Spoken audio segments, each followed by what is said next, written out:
Alright guys, sorry about that. There was a little technical difficulty on the Korean website, but we have that all fixed now.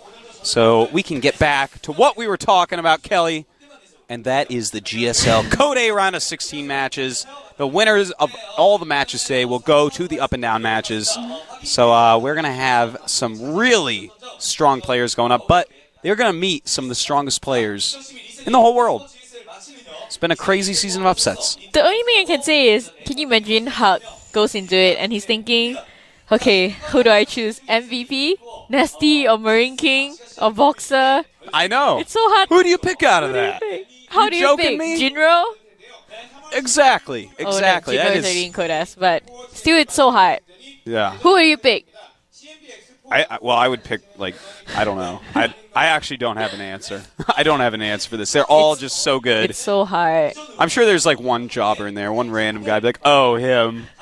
That's who it would be. Even the qualifiers are so hard to go into Code A next round. I'd pick Pult Prime. You pick Pult Prime? That's who I'd pick, yeah. That's the only guy I can remember that's not a big name that's in the up and down matches. But no, I don't know. It's so hard to choose, and Huck is in the up and down matches. God, those are going to be so good. Imagine this. Imagine this for a moment. A Huck, Nesty, Boxer group. Imagine that. You guys better watch those up and down matches. You might actually bribe Huck to choose that group, just so he can cut it. Perhaps I may. You might. We'll have to see how far he gets, because I think it's the first two ranked Code A people actually get to choose who's in their group completely. Then it's a little bit seeding and stuff to choose the rest. Oh, to refill Hydra, it looks like we're going to have the Code A champion going directly to Code S. So now it's worth so much to win Code A. Now people might actually queue to win Code A. Yeah, and you go into Code I was like if you super win rooting for Huck, but I want to see more Huck games, so I almost kind of want him to, he's in the up and down matches. Let's not win it, Huck. I want to see you against some of these Nesty guys and stuff. All right, so pretty exciting. A lot of good matches here. Very And, exciting. looking through this list, these are some amazing players, but can these players take out the big monsters from Code S that are going to be in the up and down matches? I don't know. You don't know either, do you? I don't know. No, if you did, then I'd buy a lottery ticket. Because you'd know that, too. All right, our first match is going to be TSL Rain against ZeNEXJJUN. And Rain, of course, this guy has had a huge fall from grace. I mean, why do you think it's that way? Is it his road to the finals was a bit lucky. He cheesed everyone on the way to the finals. Most of them was Zerx. Yeah, he didn't know how to, counter the bunker rush that he was doing. Exactly. It was kind of like Terran understood that portion of the matchup better than Zerg at the time. Rain rides it to the finals, gets owned up by MC, and then just bombs. But he's still in Code A. Even if he loses here today, he'll be in Code A again. Anyways, I guess we're just going to get started. Looks like our map is going to be Crossfire. Rain versus Jun. Terran versus Terran. One of my favorite matchups. I know you love Terran versus Terran. Let me keep a straight face. You do? Me too. Me too. All right. It's time. TSL ZeNEX. Who will go forward? Coca-Cola. New sponsor. Is it delicious? I bet it is. Very good. Sugary goodness. All right. It's time. Let's go.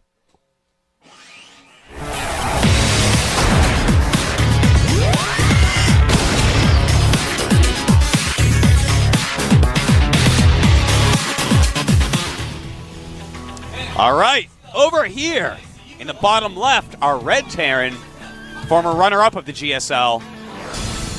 TSL Rain. TSL Rain. And there he is. His APM isn't very high right now, as you can tell by his blue headphones. Actually, there it is. It's going up. Don't look too close, Kelly. If he goes too fast, he gets 500 APM, you maybe go blind for a bit. All right, up here in the top right, from the ZeNEX team, Jun. ZeNEXJJUN. I'm supposed to wait for them to say that. I have no taste. I just cannot replace that guy. They should actually make it more dramatic since it's already so drama. They should make fireworks come off the headset when you start going over 500 APM. Yeah, shoots out little... bounces off the glass of the booth hits you in your eye, could be quite dangerous. So, pretty standard. We have a very quick scout, though, from Rain.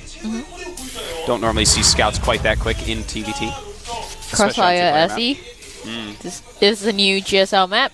It's a pretty skinny map, has 8 bases. It's really hard for you to expand because your second expansion, it's pretty far away from your natural expansion.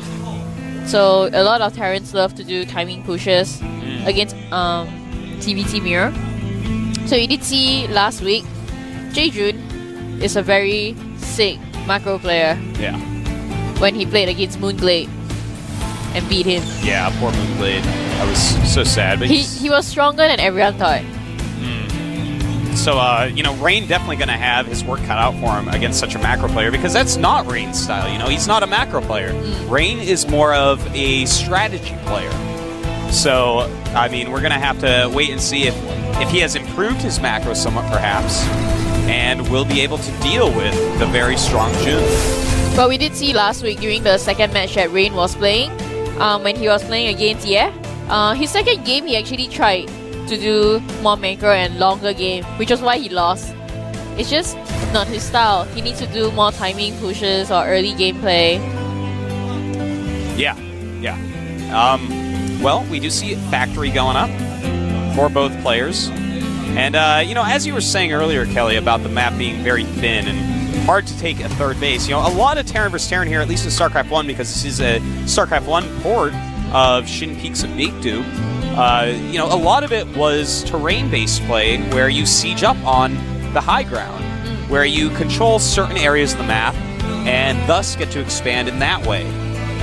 Now, you know, I'll be interested to see if it does turn out like that, because the TVTs we've seen here so far, for the most part, have been pretty one-sided. You know, like Pult Prime trying to go Marine Marauder against Jinro's siege tanks, and it just it has not worked out.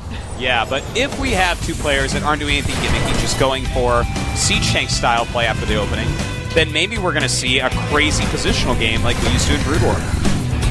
You know what unit I would like to see more in TVT that we seldom see of? What? Ghost. Yes. Who was it that was going Ghost? I think that was a game I was come to. No, Noble S. We're actually going to watch him today, aren't we? Yeah. Oh, we are in for quite a treat. He did go Ghost against Maka. Pretty awesome opening in TVT. We do see, by the way, that both players are going for a starport, but totally different types of starport. As you see, Rain going for the Banshee, and Jun going for Siege Tank Medevac. Well, it looks like he's going to invest in Banshee since he is going for Cloak. And I think Rain might actually be in a bit of trouble here because Jun looks like he's doing some sort of timing push, but he has a bunker up front. Yeah, and you know, Rain is getting the Cloak with the Banshees, so he's obviously going to invest a lot in Banshees.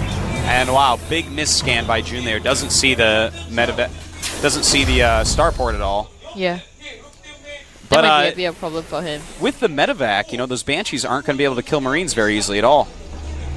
But the thing is, Banshees counter siege tanks. So right now, the first Banshee is already out. He's gonna come in. Let's see how much damage he can do right here. Cloak is not up yet. Jun seems to know what's going on because he's rallying his Marines to the side of his base. Yeah. Here comes the first Banshee, and that SCV did see it. Gonna take that SCV down quite quickly, but now Jun knows. But, oh my, also has a Viking out. That Viking gonna be pretty useful. Obviously, the Banshee has to run away immediately. But with Cloak, turns around. Well, Jun is immediately putting down an engineering bay so he can build some turrets. You do see him trying to snipe some Marines, but that's not what he should be going for.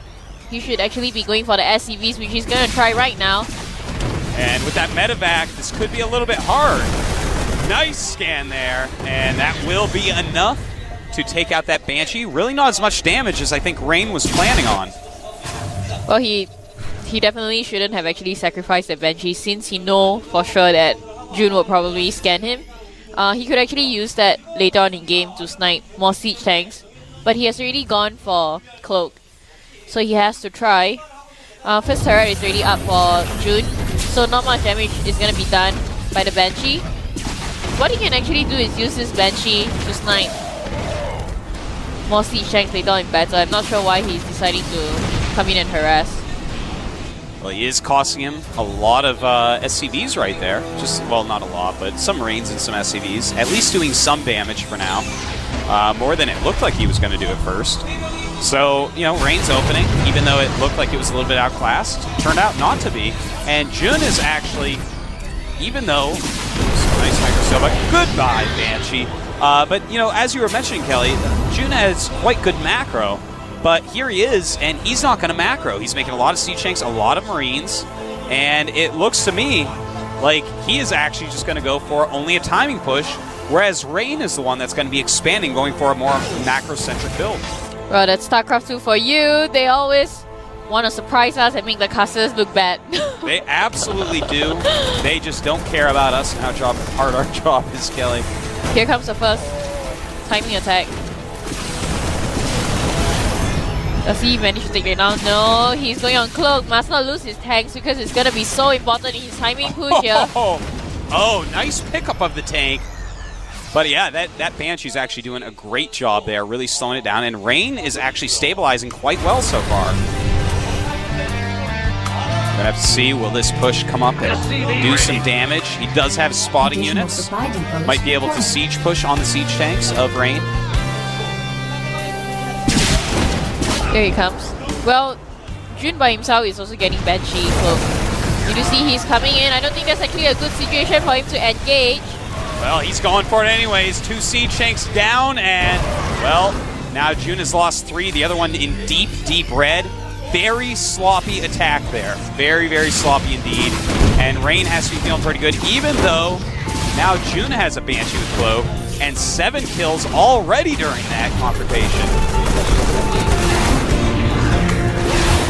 Well, Jun actually lost more than he should. The thing is, if you want to push, especially when you're in TVT, you really need that scan. Yeah. TVT is all about positioning. And if you don't have that scan, you don't know where your opponent's siege tanks are. You can't just go like that.